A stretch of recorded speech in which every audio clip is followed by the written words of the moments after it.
एकदा खाल्ल्याच्या नंतर या पराठ्याची चव तुम्ही अजिबात विसरणार नाही। अगदी सोप्या पद्धतीमध्ये आज आपण मेथीचे पराठे कसे बनवायचे ते पाहणार आहोत।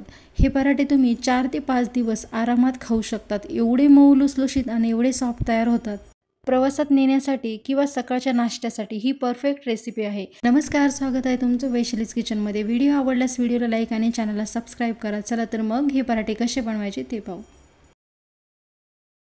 इथे मी एक जोडी मेथी स्वच्छ धुवून घेतली, त्यानंतर बारीक अशी पाने घेतले। खूप जास्त काड्या घ्यायची नाही, हलक्या अशा काड्या तुम्ही याच्यामध्ये वापरू शकता।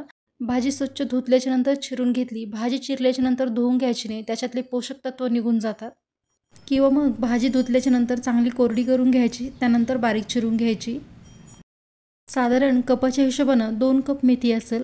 आता यामध्ये आपल्याला 2 कप गव्हाचं पीठ घालायचं। हे पीठ मी चाळून घातलं, रोजच्या वापरातलं पीठ आहे।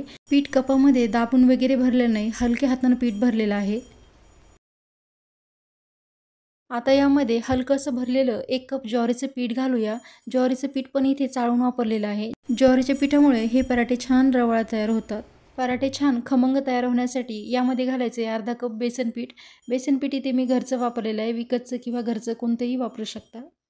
आता यामध्ये घालण्यासाठी एक छोटंसं वाटण तयार केलं। यामध्ये 3 ते 4 हिरव्या मिरच्या, 1 चमचा जिरे आणि 7 ते 8 लसणाच्या पाकळ्या अशा ओबड-धोबड आपण वाटून घेतलेल्या आहे। खूप जास्त बारीक नाही आणि खूप जास्त जाड नाही। हवं तसं याच्यामध्ये वाटण वापरू शकता। सुकं किंवा पाणी घालून वाटलं तरी देखील चालणार आहे। लाल तिखट पण घालू शकता।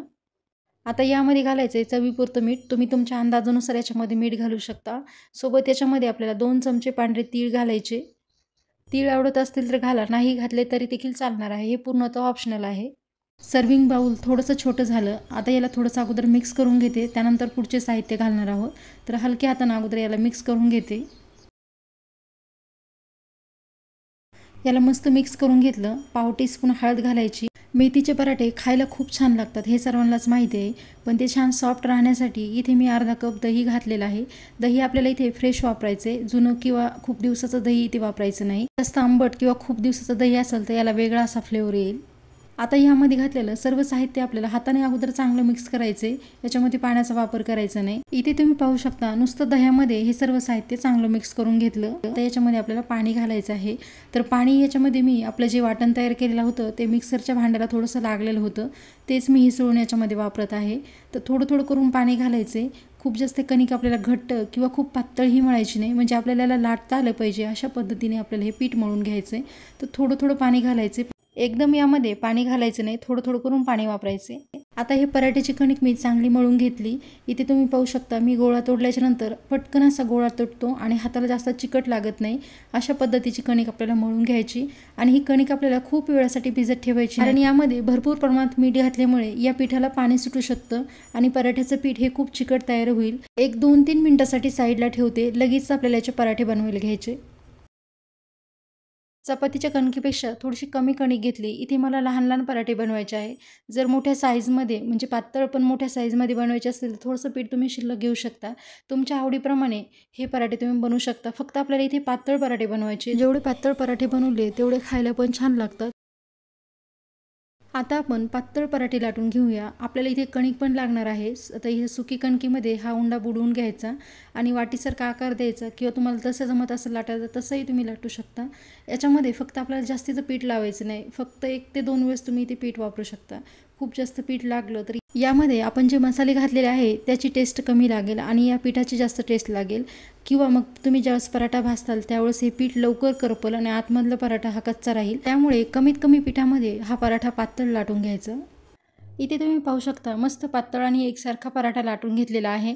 अजिबात त्याच्या कडा वगैरे चिरलेला नाही, एकसारखा तयार झालेला आहे। सेम पद्धतीने पराठे बनवून घ्यायचे। हा पराठा आपल्याला लगेच शेकून घ्यायचा। हाय फ्लेमवरती तवा चांगला गरम करून घेतला, अर्धा चमचा तेल घातलं, त्याच्यानंतर पराठा घालायचा। हे पराठे आपण पातळ लाटलेले आहे। तुम्ही जर का नवीन स्वयंपाक करत असाल तर गॅसची आच मध्यम ठेवायची। मध्यम आचेवरती हे पराठे तुम्ही चांगले भाजून घेऊ शकता। सर्व बाजूनं तेल सोडून घेतलं। याच्या कडा वगैरे मोकळ्या करायची गरज नाही, हे पोळीसारखे पटकन पलटतात।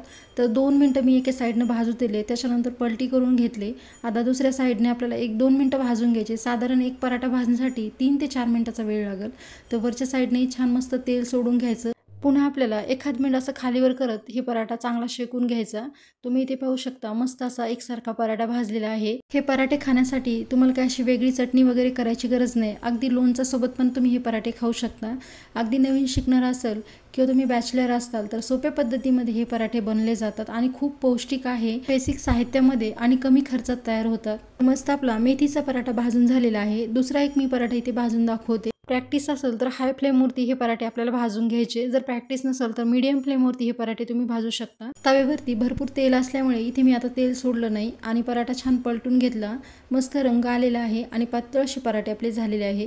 आता वरच्या साईडनं थोडंसं तेल सोडून घ्यायचं आणि खालीवर करत एक 2-3 मिनिटांमध्ये हा पराठा चांगला भाजून घ्यायचा। मस्त खमंग असे मेथीचे पराठे आपले करून तयार झालेले आहे। रेसिपी कशी वाटली हे कमेंट करून नक्की सांगा। व्हिडिओ आवडल्यास व्हिडिओला लाईक आणि चॅनलला सबस्क्राईब करा। भेटूया पुन्हा अशाच एका नवीन रेसिपीसोबत। तोपर्यंत धन्यवाद।